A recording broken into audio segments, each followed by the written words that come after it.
I've had an absolutely terrifying couple of days.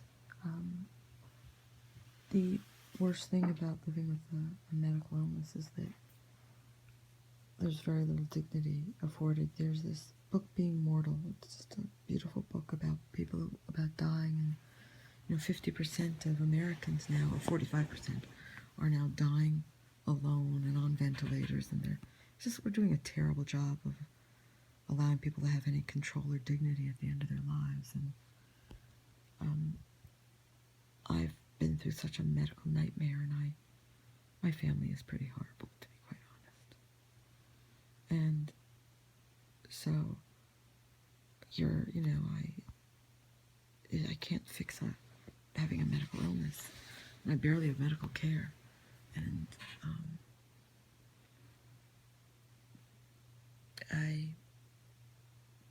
I called for help because I fell in my home and I couldn't get up at all. And they were very, very kind. But then I tried to fix everything, make it better, and go out. And I fell and I hit my head. I was completely unresponsive and so frightening. But nobody wants to go to the hospital. The hospital is where they treat you just badly, dear God. I mean, the hospitals are not hospitals. They're not places where anybody cares about anybody. They're opportunities to get yourself hurt by other people. And but yesterday morning, I couldn't breathe. I get angry at myself because I can die from this illness easily.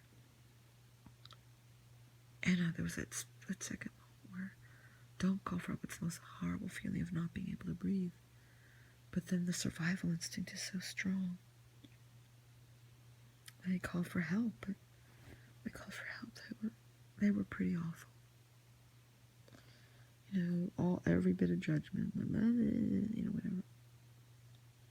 And deadly amounts of medicine just to get my blood labs in a normal range. And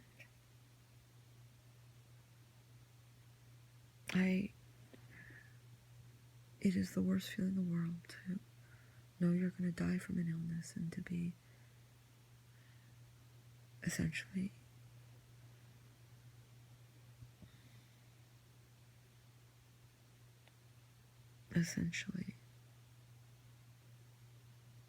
in open water alone. As I say, running blind in the dark, cold and naked and alone. And it's perilous. And that's a metaphor, by the way. And when you call for help, the people who help you oftentimes make it so much worse.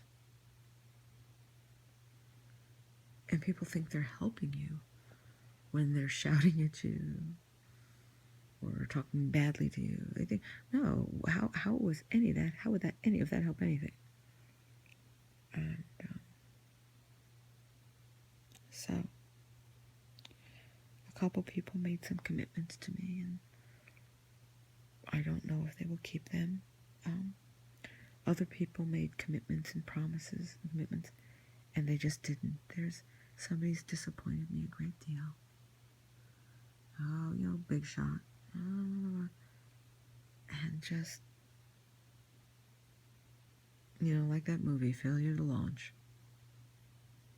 And just, there's nothing crueler to do to a human being than to lead them to believe that in some way they're going to be helpful or protective, or they care about you, and then they just, I call them drive-bys, because in many ways it might be kinder if somebody just shot you. You always call them drive-bys because they're always the people who you don't ask, but they offer. That's why they're drive-bys. I didn't ask anybody to do X, Y, and Z. But then when they offer and they fail to do it, or they don't keep their word, and then they become the victim. Every excuse in the world. Dear gosh,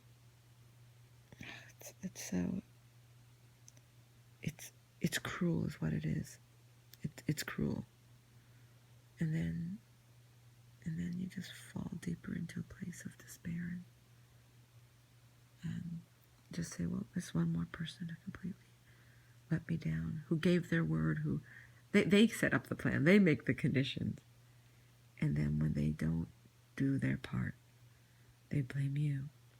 A typical narcissistic personality disorder dynamic. Narcissistic injury.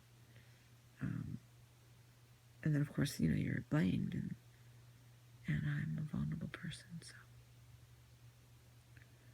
Anyway, that's it. I've been through hell.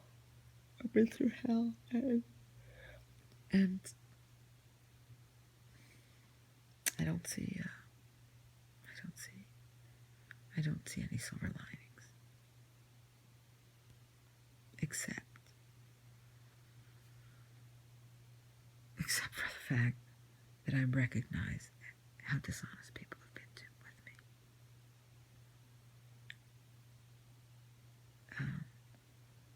What is the saying? Fool me once, shame on you. Fool me twice, shame on